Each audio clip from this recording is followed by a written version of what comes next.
Welcome to Vintage Variety.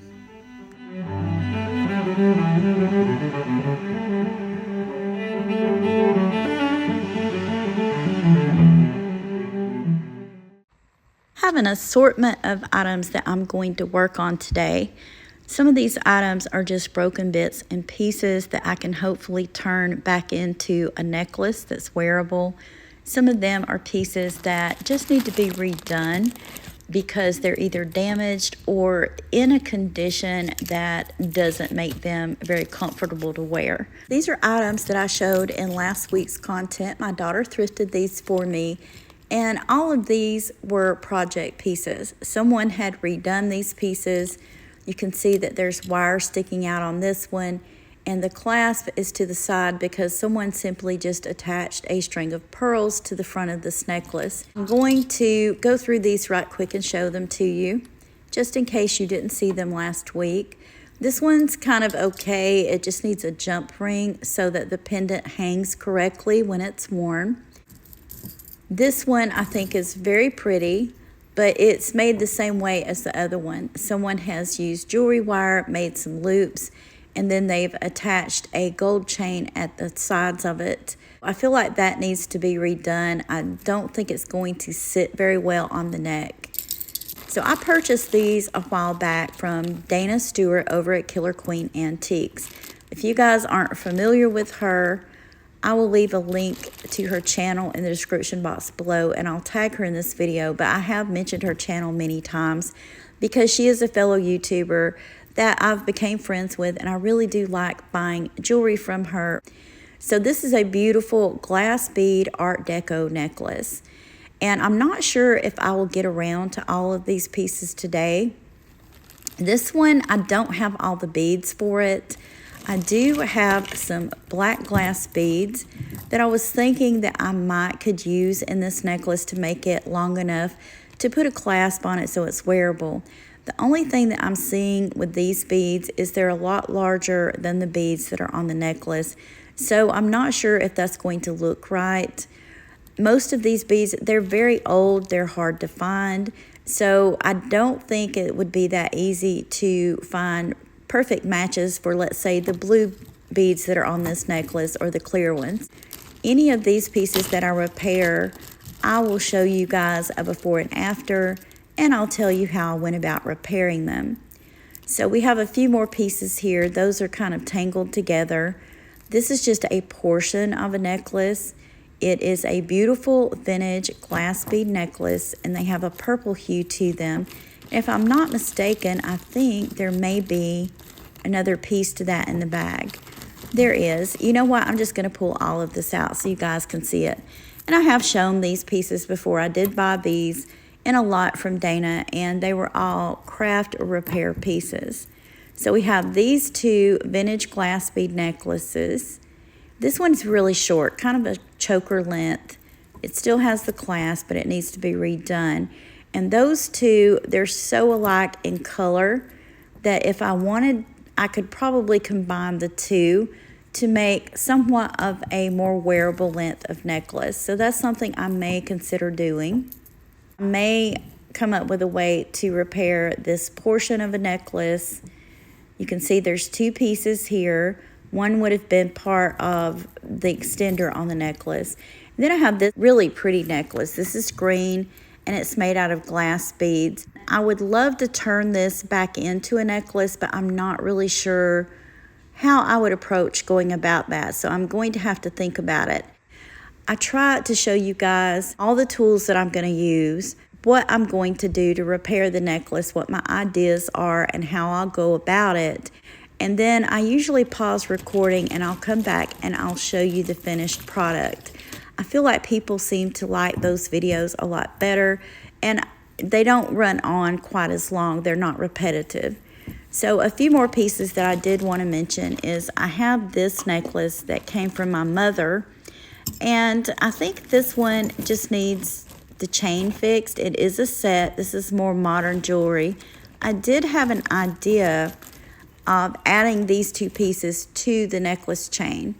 And now that I'm looking at it, I don't think that's going to look right because this necklace, the chain, everything is silver tone, and these two pieces are gold tone. This is another one, and I showed this in recent content. This is a beautiful gold tone multi-layered vintage necklace.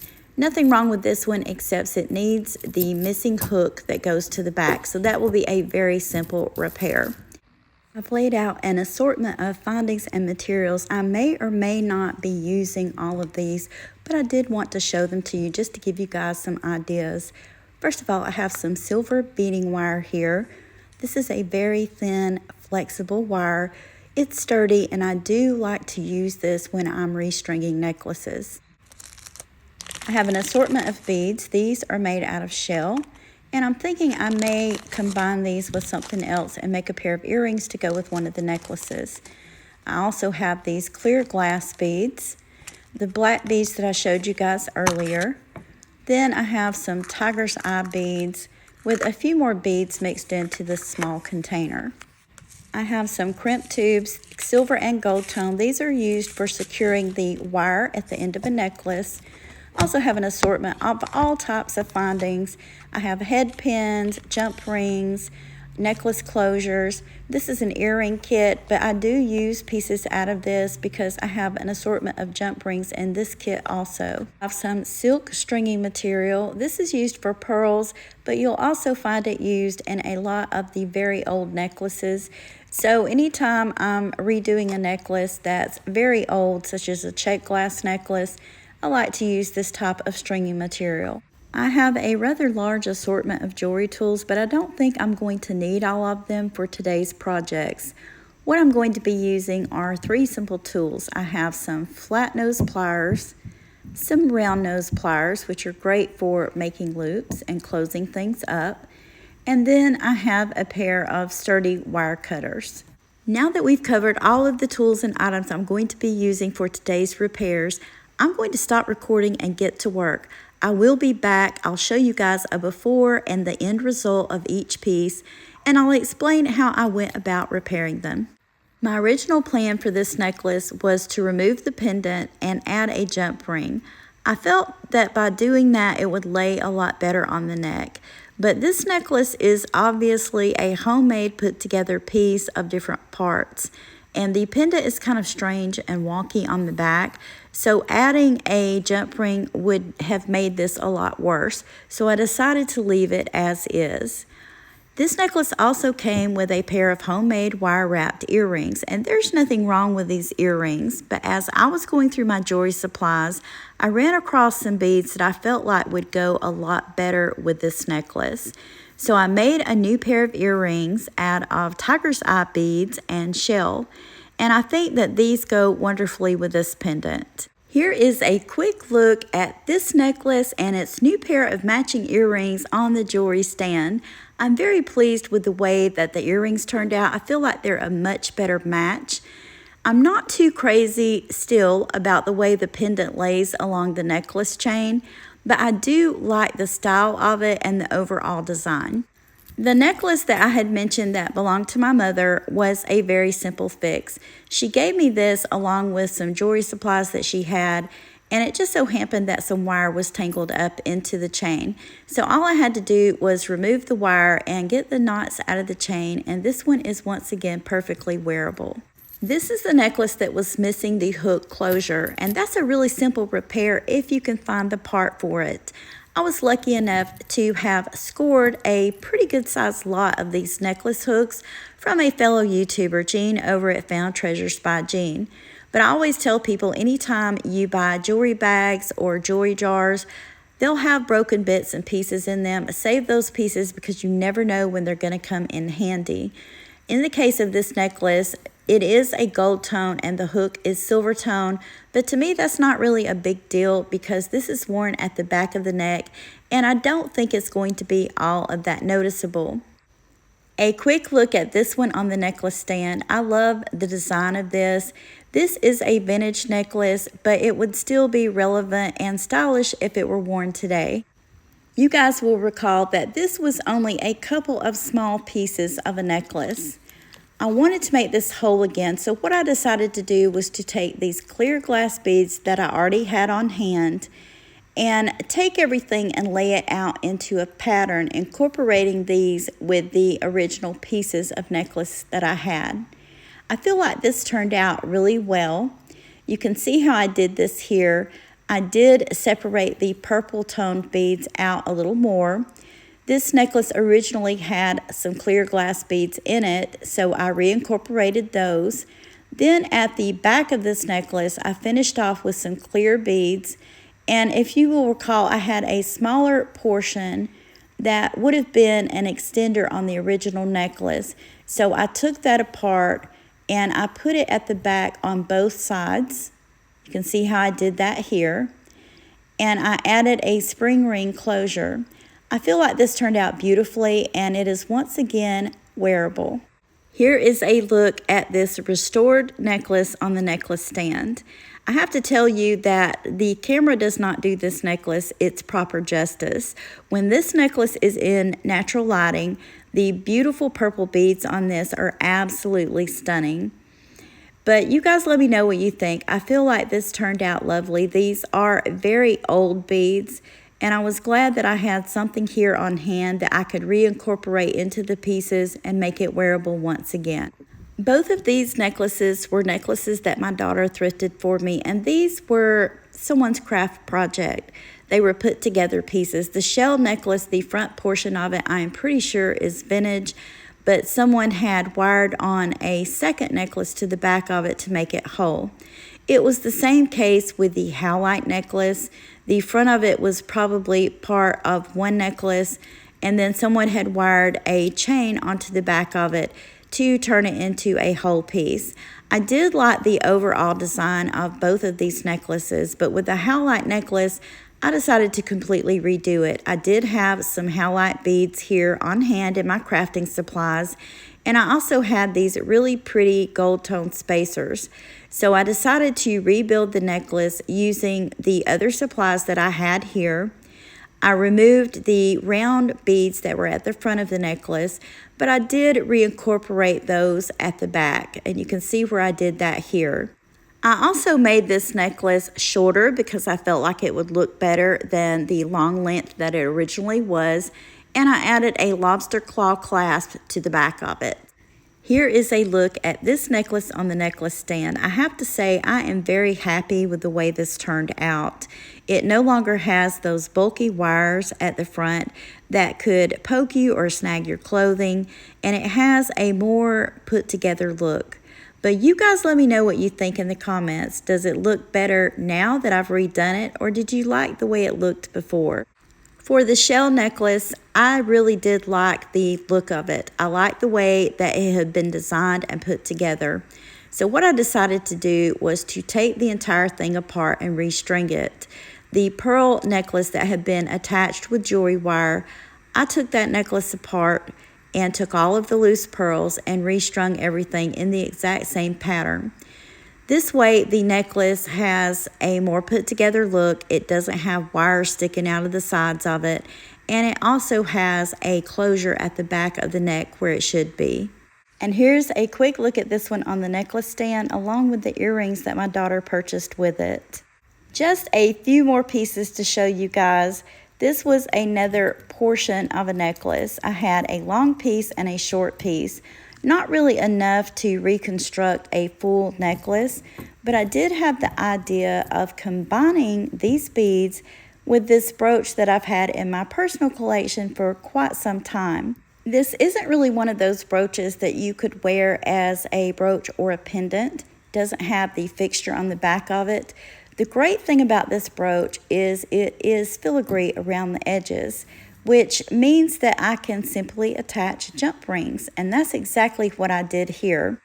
These necklace pieces, there was a long portion and a short portion, so I took everything apart at the links and put them back together so it would have the same length on both sides. What I did to attach here to the brooch is I used jump rings.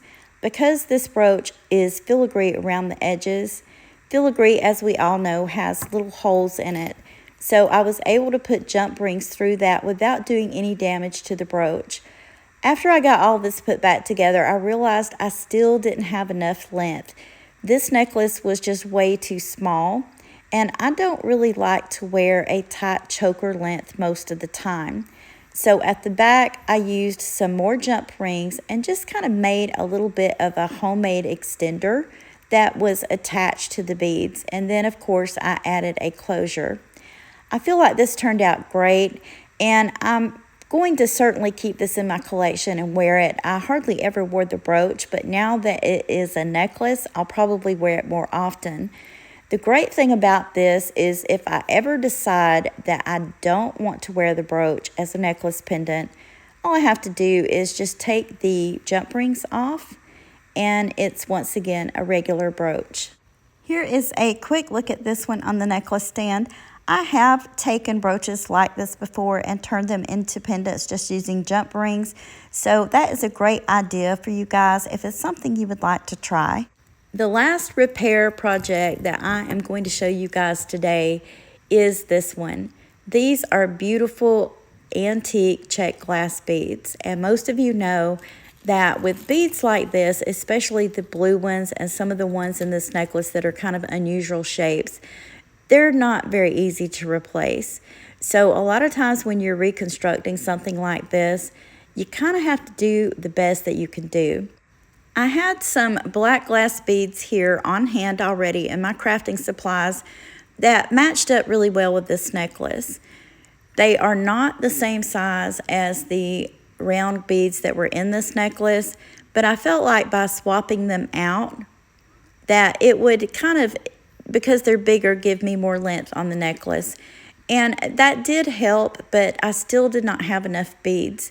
So I reincorporated the original smaller round beads that were in the necklace to the back of the necklace. And I also used some of those small clear glass beads that I used in the purple necklace just to extend this necklace on out so that it would be wearable. I did stick to the overall original pattern for the most part. So you can see that here along the front of the necklace. Everything is the same way it was originally strung up. But at the back, it's not. At the back, I have the smaller black glass beads. I've used the tiny round glass beads as spacers. And then you can see here at the very back, I still needed just a little bit more length. So I added some clear glass beads and finished up with a closure on this necklace. This necklace is definitely not in its original condition. If, let's say I were to sell this necklace or try to sell it, I would fully disclose that. I would say, you know, the beads are old, they're vintage, but at one time it was broken and the necklace was restrung. But regardless, these beads are very beautiful. They're very old. They're rare to run across. And I wanted to make this a wearable necklace once again. It is a stunning necklace. I love the beads on it. I think anyone that loves Art Deco jewelry would love to wear this necklace. You guys let me know what you think of the reconstruction of this one in the comments. I really do love making jewelry and repairing pieces of jewelry and putting old pieces back together. Hopefully I was able to give you some ideas of pieces you can make for yourself, or how you can go about repairing broken bits and pieces and turning them into something that is once again wearable. Thank you so much for taking time out of your day to share these projects with me. If you enjoyed today's video, please remember to give me a thumbs up. And if you haven't already, please consider subscribing to my channel. Ring the bell for notifications and you'll be notified anytime I upload new content. Thank you again for watching, and I hope you all have a wonderful day.